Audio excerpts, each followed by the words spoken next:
Frères et sœurs, membres de la famille Fenêtre sur la Bible, nous saluons nous toutes, sans exception. Et nous bénissons Seigneur pour le privilège que nous gagnons, encore une fois, je dis pour nous capables d'ouvrir fenêtre ça sur la parole de Dieu, parce que nous estimons que l'important à ce que la fenêtre soit, ou encore que la fenêtre reste ouverte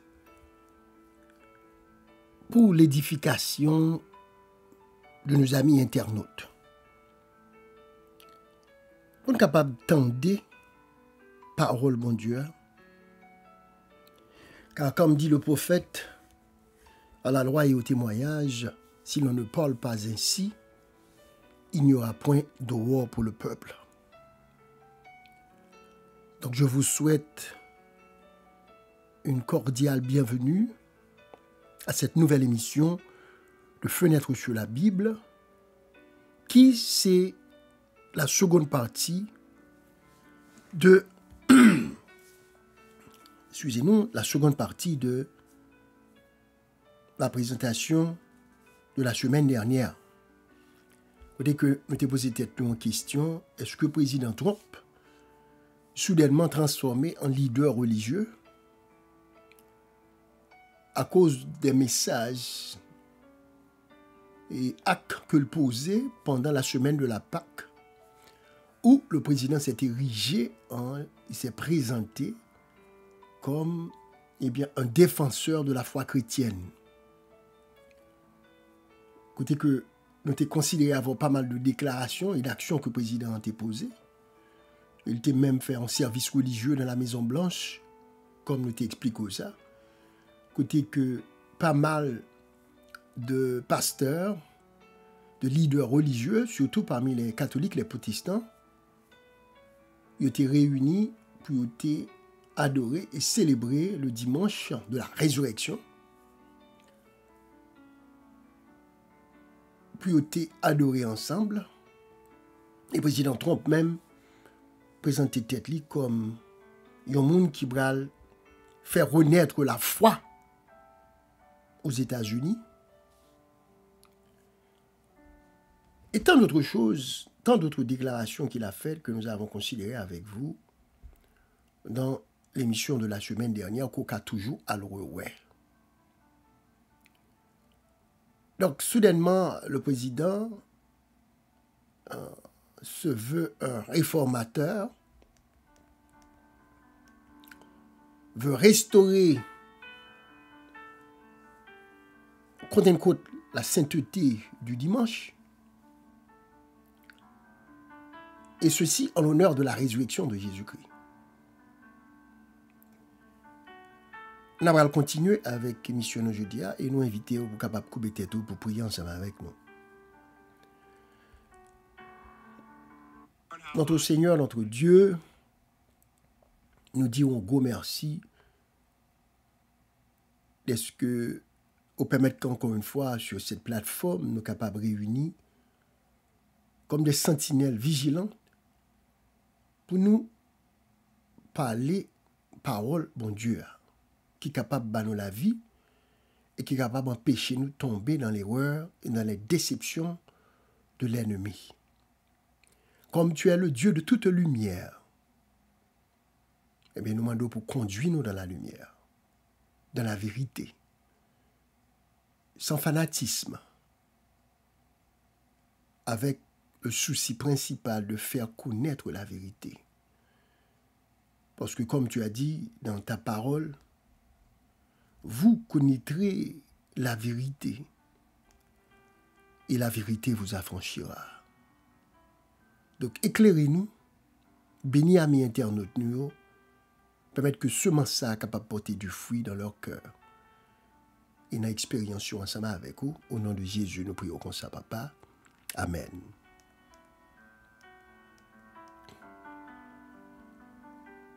Oui, juste avant que nous enchaînions avec l'émission Jodia, qui c'est ensuite de la semaine dernière,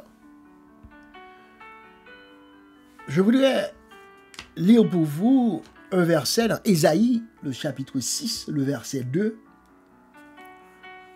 Un verset qui est capable de permettre de comprendre la position de fenêtre sur la Bible. C'est ça que nous avons parlé là.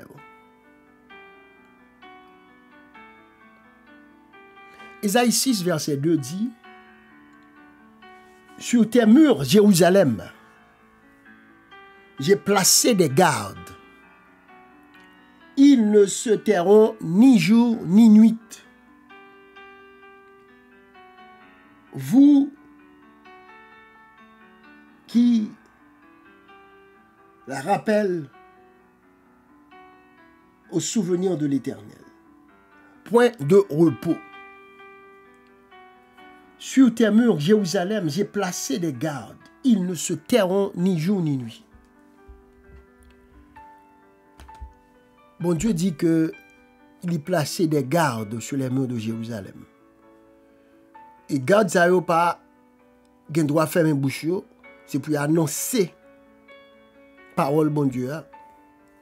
C'est pour veiller ni jour ni nuit et puis garder au bouche yo.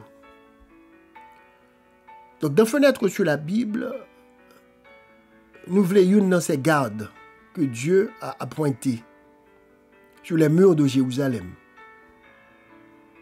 pour nous parler, causer bon Dieu, parole bon Dieu, ni la journée ni la nuit, et nous pas payer le nombre de viewers ou bien followers pas fait nous payer. C'est pas ça qui intéresse nous. L'essentiel c'est que Dieu nous a donné un mandat, une responsabilité d'annoncer cette bonne nouvelle de l'évangile à toutes les nations, à toute tribu et à toute langue. Et la parole de Dieu dit, alors viendra la fin. Il faut que la vérité soit annoncée à toute parole, à toute langue, à toute tribu, comme dit Jésus, et alors viendra la fin. Donc, fenêtre sur la Bible, c'est un sentinelle parmi d'autres sentinelles qui campait sur les murs de Jérusalem et qui voulait claironner à qui veut l'entendre la parole du Seigneur. Nous dit que, chemin patient, que le président, encore une fois, a fait des déclarations qui ont étonné pas mal d'entre nous. Parce que soudainement, c'est d'un coup, M. Trump, c'est pasteur Trump, tellement que l'a parlé de notre bien-aimé Seigneur et Sauveur Jésus-Christ, qui a vaincu la mort, qui s'est donné comme étant fils de Dieu. Ce Trump a prêché l'évangile. Il y a des gens qui pensaient que, il n'y a pas aucune importance avec ça, et que c'est un bon bagage. Cependant, est-ce que c'est vrai que une transformation qu'a faite dans la vie du président et qu'il s'est converti, ou bien est-ce que c'est prophétie qu'a pas accompli, est-ce que c'est politique qu'a fait, ou bien est-ce que c'est prophétie? Nous-mêmes nous t'ai dit que dans le cadre, dans présentation par nous, que ces paroles, ce sont des paroles prophétiques. Geste ça, c'est geste prophétique. C'est-à-dire que nous devons prendre un panorama prophétique. Et je suis certain que quelqu'un qui a demandé qui ça, frère Gary, il veut dire par là. Je voulais faire connaître que ce n'est pas la première fois dans l'histoire que un gouvernement humain essayer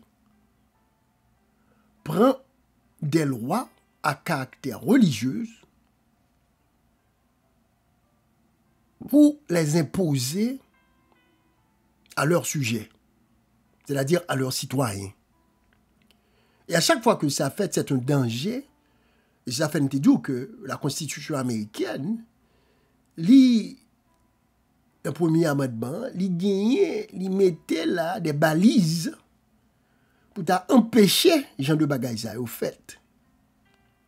Mais la prophétie t'a annoncé nous déjà que bagage non seulement il fait déjà, c'est-à-dire cette alliance entre gouvernement, entre la politique et la religion. Et à chaque fois que vous faites, résultat, c'est la persécution de ceux qui ne veulent pas s'y courber ou bien obéir. Et l'histoire se répétera d'après la parole prophétique. L'alliance de gouvernement avec la religion, avec l'Église, est toujours son danger, son menace. Mais l'adversaire de Dieu, c'est-à-dire le diable, toujours voulait passer par chemin ça pour fermer la bouche de ceux qui gardent les commandements de Dieu et qui ont la foi de Jésus. De qui ça n'a pas parlé là? On fait un petit peu d'histoire. Si je fais avec vous un petit peu d'histoire, je dis que l'empereur romain Constantin, le grand Constantin, monsieur c'est un monde qu'en premier qui te prend une loi le 7 mars 321 avant Jésus-Christ. 7 mars 321, songez date ça bien. Et vous capable de chercher vous-même, parce que nous pas make-up stories, mais nous avons source tout. Le 7 mars 321, l'empereur romain Constantin, monsieur te prend une loi qui devine faire que le dimanche, vini dans tout l'Empire romain comme étant un jour de repos officiel. C'est-à-dire qu'avant l'an 321, même après la mort et la résurrection de Jésus-Christ, l'Église chrétienne a toujours continué à observer le sabbat du 7e jour de la semaine, c'est-à-dire le samedi comme jour d'adoration, jour de repos. Cependant, quand Constantin s'est soi-disant converti au christianisme, Constantin a pris cette loi qui a changé, qui a transféré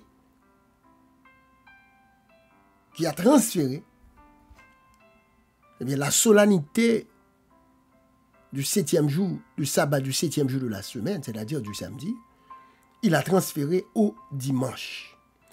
Il déclarait dans tout l'Empire romain que pendant jour ça, c'est-à-dire le dimanche, le premier jour de la semaine, personne ne pas supposé travailler, tout bagage supposé chômer, tout bagage supposé fermer. Peut-être dans l'autre émission, n'a va aborder avec vous quel était le motif de Constantin quand il avait pris cette loi le 7 mars 321, loi ça qui vient faire du dimanche, eh bien, un jour officiel de repos dans tout l'Empire romain. Et pour maquiller ce changement, avec l'appui de l'Église catholique, en fait, nous n'avons aucun problème avec quelqu'un qui est catholique, peut-être captain de nous là, mais cependant, on a parlé de certaines données historiques qui sont capables de nous comprendre la parole prophétique quand il s'agit du danger qu'il y a lorsque l'État donne la main à l'Église, ou encore l'Église donne la main à l'État, pour imposer certaines croyances et certaines pratiques. Donc nous disons que si tu fais un petit peu d'histoire, on va réaliser que ça t'est fait en l'an 321, après Jésus-Christ, avec l'empereur Constantin, le 7 mars 321. Donc toute cette histoire de Trump, le président américain, qui a poussé pour la solennité du dimanche en tant que jour commémorant la résurrection du Sauveur, du Seigneur Jésus, nous voyons exactement quel est l'agenda du gouvernement Et on a vu comprendre que ce n'est pas la première fois que ça paraît dans l'histoire de ce pays. Dans l'histoire de ce pays. On nous fait toujours un petit peu d'histoire. Si nous faisons un petit peu d'histoire, il faut songer que, ou encore, pas dit songer, parce que peut-être que il y a des gens qui ne connaissent pas, pas apprendre nous que, il faut connaître que, on soit bon pour nous gagner un genre de conversation, ça, on a fenêtre sur la Bible, pour nous capable d'éclairer, pour nous informer.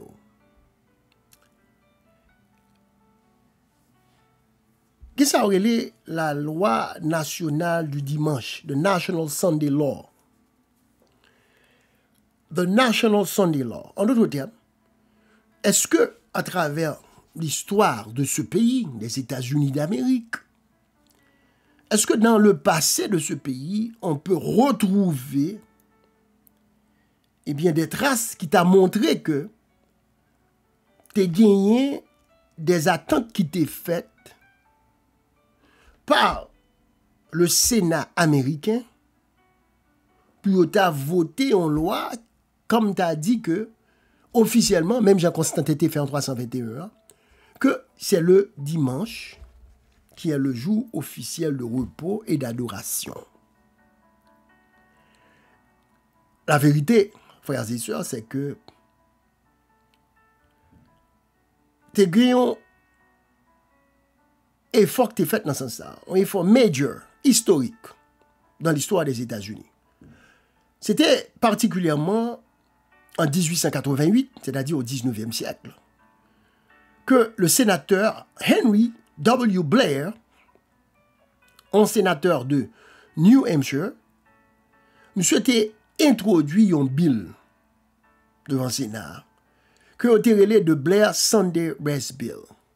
C'est-à-dire, nous connaissons ici aux États-Unis, lorsqu'un sénateur introduit un bill, en pile fois, bill là qu'on peut non sénateur.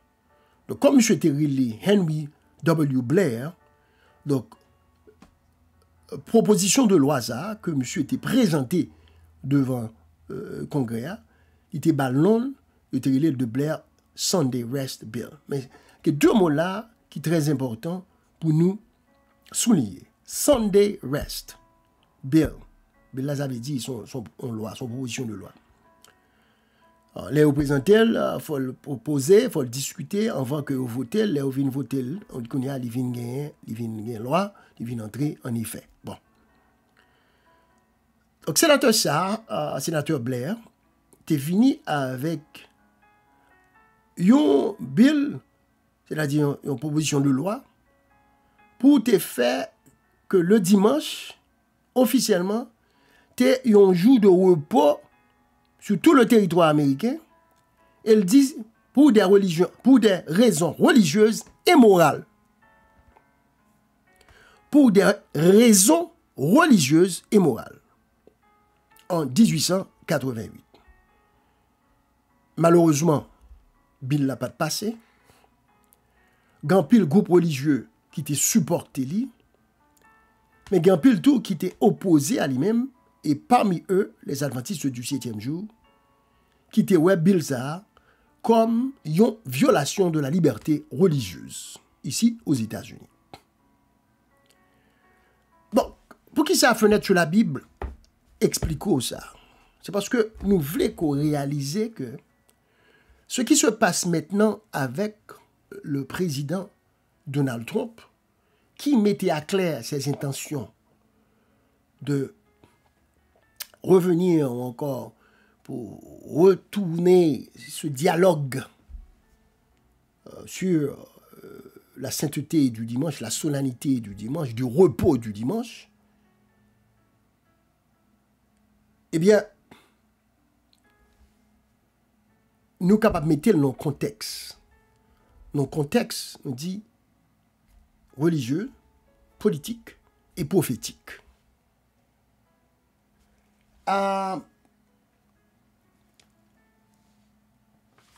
Mais ça, l'esprit de prophétie déclaré. Encore, il y a un écrivain qui est Madame White,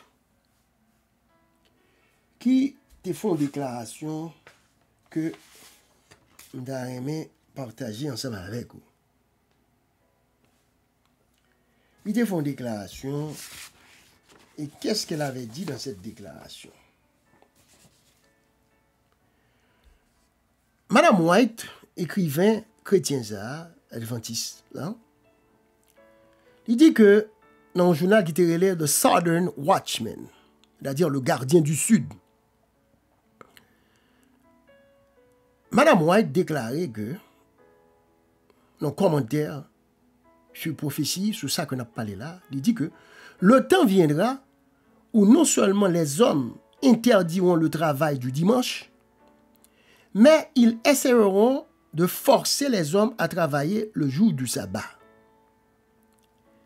Et l'on demandera aux hommes de renoncer au sabbat et de souscrire à l'observation du dimanche sous peine de perdre leur liberté et leur vie.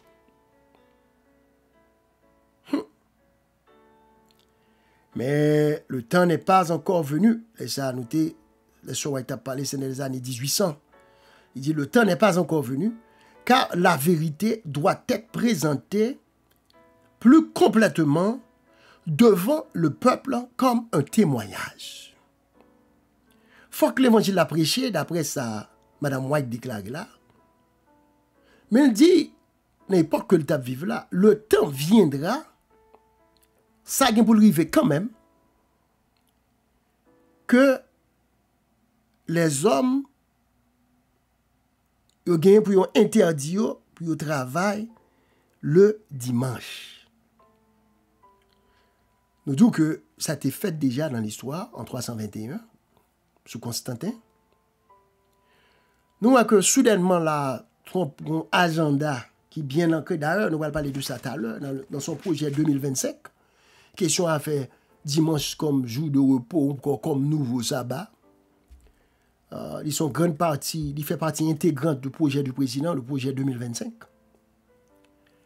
Donc, ça, White, t'es mettez nous en garde, en se basant sur les prophéties bibliques, que tant a venu côté que gouvernement, côté que il va forcer les hommes, il va interdire les hommes pour travailler le dimanche, il va adopter le dimanche comme étant le jour du repos, contrairement à ce qui est dit dans Genèse, dans Exode 20, les versets 8 à 11, qui parle du sabbat du 7e jour de la semaine, c'est-à-dire du samedi. Eh bien, auteur ça, lit dans le commentaire, il fait connaître que joie a vini, côté que il va forcer au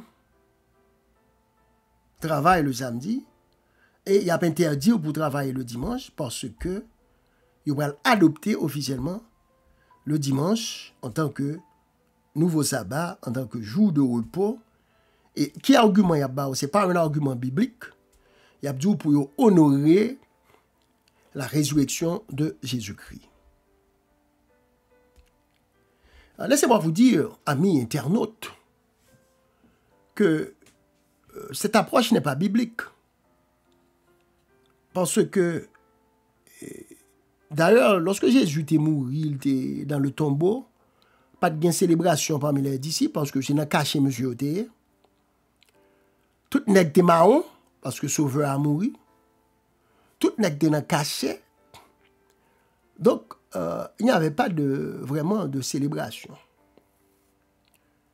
La seule façon que Jésus t'ait quitté pour que les hommes t'aient célébré sa vie, sa mort et sa résurrection, eh bien, c'est à travers le sacrement de la Sainte Seine, le service de la Sainte Seine. Lorsque Jésus t'a dit que il te prend pain, symbole de son corps, il te mangé, il te boit du vin, symbole de son sang, elle te dit, faites ceci en mémoire de moi. Faites ceci en mémoire de moi. Les n'a fait, non seulement n'a parlé de sa mort, mais n'a également annoncé son retour prochain. C'est ce que Jésus avait laissé comme étant la célébration officielle de sa vie, sa mort, sa résurrection et son retour prochain. Alors, Jésus pas jamais dit que qu'il fallait adopter le premier jour de la semaine et laisser du côté le sabbat du 7e jour pour commémorer sa vie, sa mort et sa résurrection. Donc c'est la scène, le service de la Sainte Seine, qui est la commémoration officielle de la vie, de la mort et de la résurrection de Jésus-Christ. Donc cet argument qu'il a parlé du dimanche comme étant le nouveau sabbat, le nouveau jour de repos, ou encore qu'il y a eu un transfert du sabbat du 7e jour au premier jour de la semaine, cela n'existe pas. Et c'est archi faux, et il n'y a pas qu'une base biblique. Il n'y a pas qu'une base biblique. On a avancé pour nous voir quelques éléments importants toujours dans la présentation de ce jour. Le président Donald Trump t'est nommé ça que nous relais solicitor for the Department of Labor, pour le département du travail. Solliciteur là, c'est qui ça lié, basically. Solliciteur là, c'est nous capable de dire, c'est une top lawyer, une top avocat pour le département du travail. Et monsieur Relais, solliciteur ça, monsieur Relais Jonathan Berry, que le président Trump nommé comme étant le Solicitor of Labor. C'est-à-dire, une top avocat qui là pour représenter le département du travail. Et rôle particulier avocat ça, c'est pour le capable by legal advice, c'est-à-dire by des conseils juridiques à département, à gouvernement Trump là, sur ce qui a trait au travail, et pour capable représenter le département tout, si le département a gagné pour l'aller en court. Si le département a gagné pour l'aller en court. Donc c'est ça, en un mot, le rôle du solliciteur du département de travail élu par M. Donald Trump. Donc, M. a un rôle important, il a joué dans la question de affaires travail, dans la question d'affaires monde cap travail, dans la question d'affaires employés, employeurs, etc. Et réglementer, eh bien, loi et gouvernement en ce qui a trait à question travail ici aux États-Unis. Donc, son équipe joue un rôle important. Monsieur, font une déclaration. Une déclaration qui fait dans un journal qui est les First Things le 2 septembre 2024. 2 septembre 2024. Eh bien, Jonathan Berry, mais ça que je dis dans le journal ça. Je dis comme ça que pendant ce temps, non. Mais ça, je dis, excusez-nous, avant que nous entrions dans le journal, The First Things avec vous, nous avons entré dans le journal qui est The Atlantic. L'Atlantique. Mais ça, Atlantique l'a dit, 1er avril 2025. 1er avril 2025, dans le journal ça dit Atlantic. Il dit l'objectif principal du projet 2025 est encore à venir. Pas oublier que depuis avant que Trump était président, il était un projet que le projet 2025. Journal Atlantique là, 1er avril là, il fait commentaire suivant. Il dit l'objectif principal du projet 2025 est encore à venir. Jonathan Berry, top lawyer dans le département du travail, je dis que il souhaite que le Congrès exige des employeurs qui laissent les travailleurs accumuler des congés payés lorsqu'ils effectuent des heures supplémentaires, au lieu de les rémunérer à taux et demi. Et qu'il encourage les travailleurs à se reposer en rendant obligatoire la rémunération à taux et demi le jour du sabbat. Bon, mais c'est expliqué en quelques mots pour nous comprendre ça que Jonathan Berry t'a voulu dire là, dans le journal ça.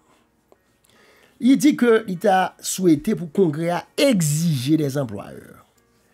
So, pour le Congrès à capable d'exiger business, c'est-à-dire employeur, moun kap bay travail, moun qui gen moun kap travail avec eux, pour le Congrès à exiger, faut que c'est des lois qui sont capables de prendre pour faire des exigences. Ces exigences doivent être légales. Pour faire qui ça? Il dit que pour l'encourager, travailleurs à se reposer. À se reposer. Qui est là? Il dit le jour du sabbat.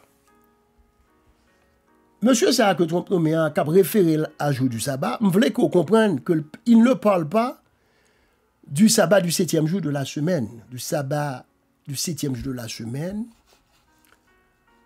Mais Jonathan Berry, elle dit carrément le jour du sabbat là. Il parle de dimanche. Parce que le projet 2025 là, gagne la donne, une provision qui est faite pour que le dimanche t'es capable d'adopter officiellement comme étant jour de repos et d'adoration aux États-Unis d'Amérique. Pas oublier que tu as le dit que tu as une proposition comme ça qui faite avec sénateur Blair en 1888 qui pas marché. Donc l'histoire se répète parce que la prophétie doit s'accomplir. Donc Berry Kounia, là pour l'autre langage. Dans le passé, il était qu'on dit le sabbat du 7e jour de la semaine, et lorsque l'Église catholique et l'Église protestante qui étaient accepté le transfert du sabbat du 7e jour au premier jour de la semaine, fait par l'empereur romain Constantin, il était qu'on référait au premier jour de la semaine comme le dimanche. Et il était qu'on dit le dimanche, eh bien c'est en mémoire, c'est en commémoration de la résurrection de Jésus-Christ. Bon, bah là, tellement pour l'autre niveau qu'on y a, il a référé au jour du sabbat, il n'a pas dit le dimanche encore, il n'a pas dit le premier jour de la semaine encore, mais plutôt ils disent, il y aurait les dimanches là même, le jour du sabbat. Donc c'est-à-dire que, aux yeux de ce gouvernement, le gouvernement de M. Donald Trump, on se réfère au dimanche comme étant le jour du sabbat. Et c'est ça, monsieur ça, que Trump nommé Jonathan Berry déclaré. Et monsieur continue pour le dire que, excusez-nous, monsieur continue pour le dire que ce sont les travailleurs faiblement rémunérés et peu qualifiés qui, en l'absence de normes, sont les plus susceptibles d'être invités à travailler le jour du sabbat. Leur manque de capital humain ne leur laisse que peu de moyens économiques ou politiques pour résister à l'attraction.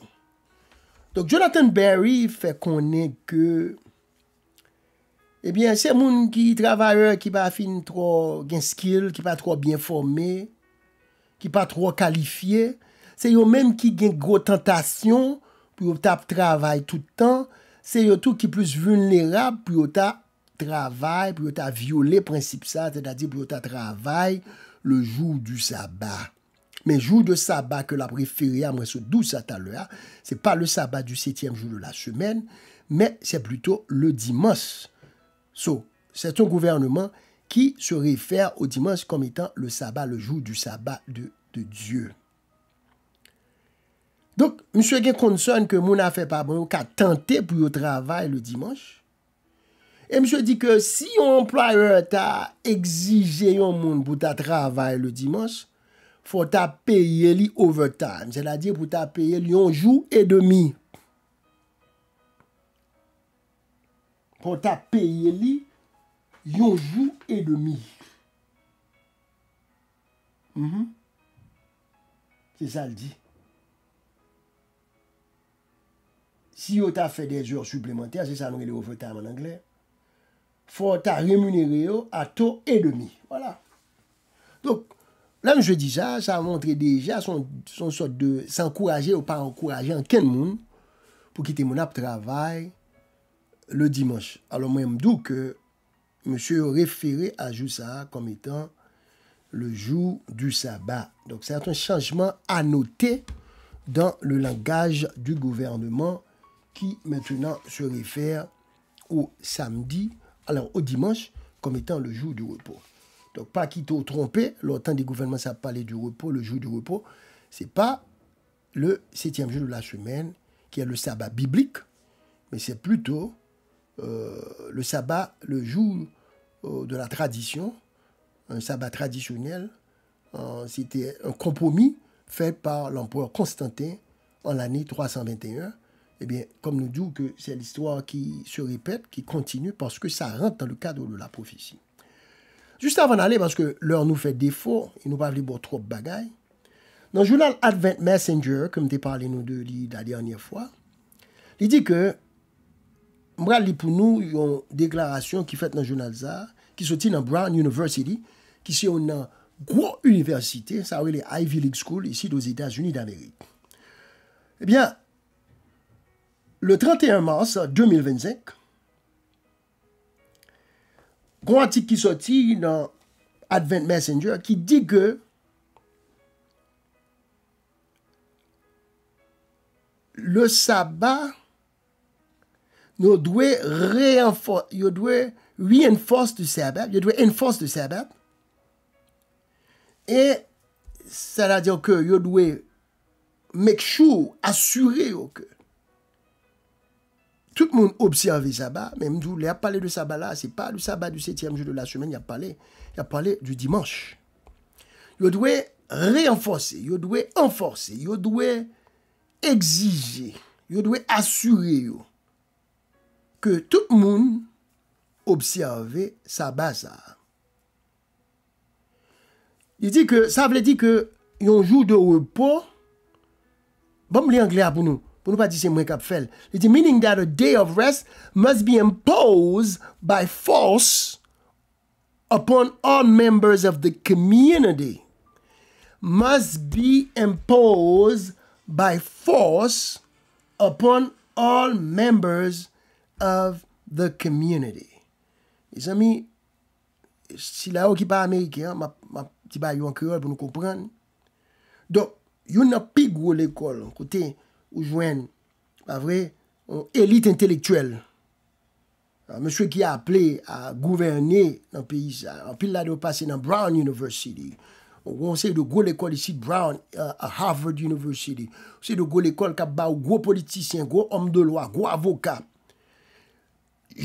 L'école ça, monsieur élite intellectuelle ça, il a déclaré que c'est pour yo prendre des mesures pour que tout le monde capable d'observer le sabbat et Cléo dit tout le monde capable d'observer pour prendre des mesures. Qui est-ce qui peut prendre des mesures ça? C'est le gouvernement. Elle dit que jour de repos ça, il doit imposer par la force. Doit être imposé par la force sur tous les membres de la communauté. Elle dit, this is in theory the very essence and meaning of a Sunday law. Donc, Université Brown dit, c'est ça le vrai sens de la loi du dimanche. Une loi, côté que, qui forçait tout le monde à reposer le premier jour de la semaine, c'est-à-dire le dimanche, que il fait allusion avec les mêmes là, que il réfère à les mêmes comme étant le sabbat.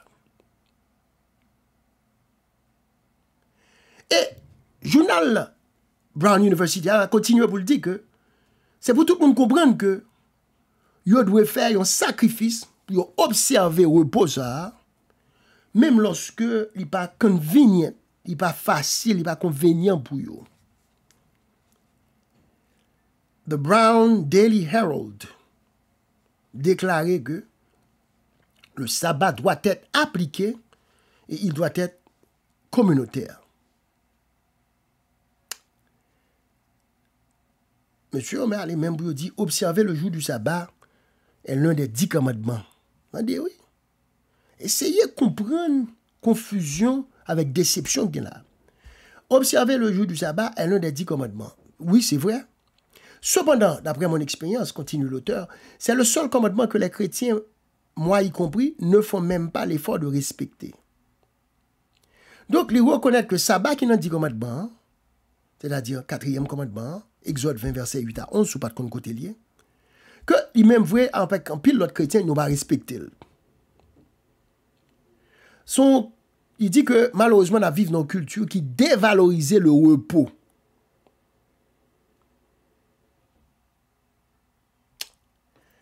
Donc, c'est un coup, M. Zhao, dans Brown University, il a fait un pli, c'est-à-dire qu'il a plaidé pour la restauration, pour l'imposition, par la force, du jour du repos.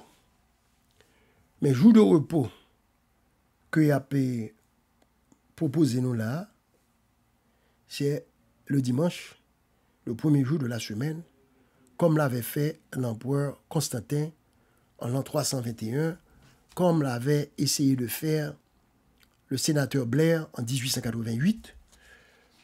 Eh bien, nous voyons que je dis, avec le nouveau gouvernement, gagner une résurgence, c'est-à-dire sujet ça retourner sur le tapis pour la plus belle. Il y fait partie du projet 2025 du président Trump.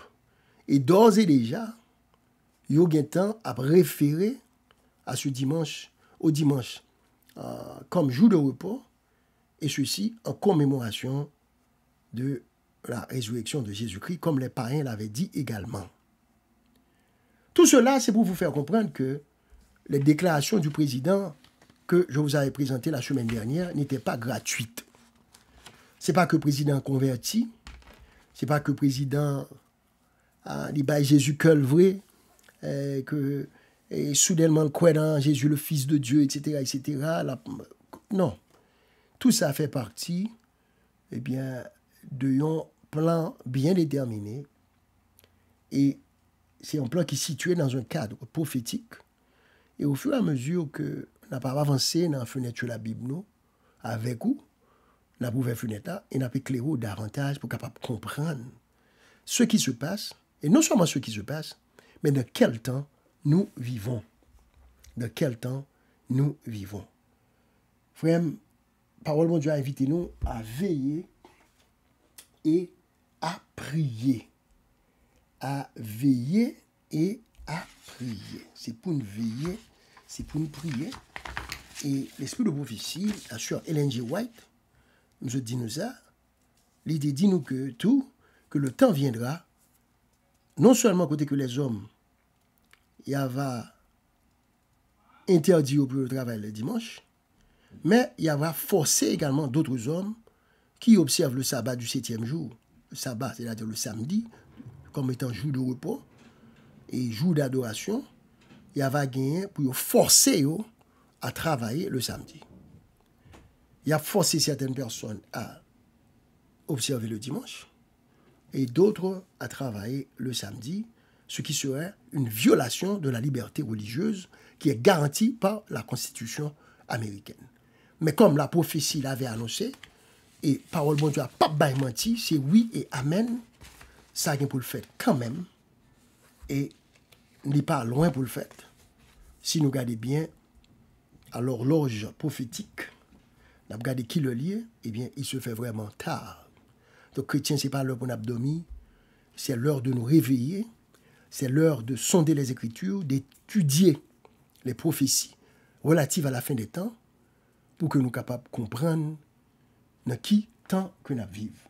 Comme nous te dit dans Isaïe 6, verset 2, « Sur tes murs, Jérusalem, j'ai placé des gardes. » Que nous soyons donc des gardes sur les murs de Jérusalem.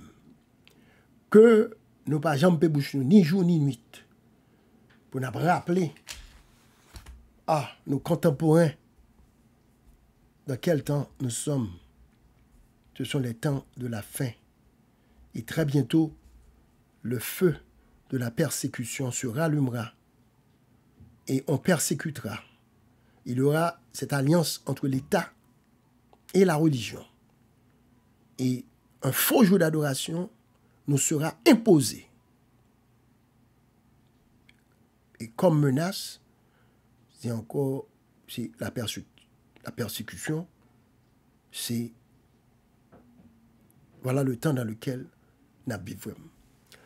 Nous excusez-nous auprès de vous parce que l'émission nous jeudi prend plus de temps, parce que nous devons make sure que nous compléter ça que nous avons on ne pas la moitié, on ne pas la demi, donc nous sommes obligés de prendre plus de temps que nous habituellement prenons. Nous souhaitons que l'émission ça ouvre les yeux en pile, l'éduquer, l'exhorter tout. Et si vous avez des commentaires, des questions, please, dans la chaîne YouTube, nous posez des questions, faites des commentaires. Si, comme nous disons, si vous appréciez le travail que nous faisons, eh bien, que nous avons fait par la grâce de Dieu, vous voulez nous petit encouragement, nous quelques thumbs up, nous encourageons à abonner, nous disons bon Dieu merci, bon, je dis à nous que nous gagnons près de 200 abonnés, 200 et quelques, donc c'est bien, mais encore une fois, ce n'est pas ça que nous avons cherché, mais toutes les fois, nous encourageons pour cliquer, pour abonner, pour partager le lien ça avec l'autre monde, parce que nous sommes des sentinelles.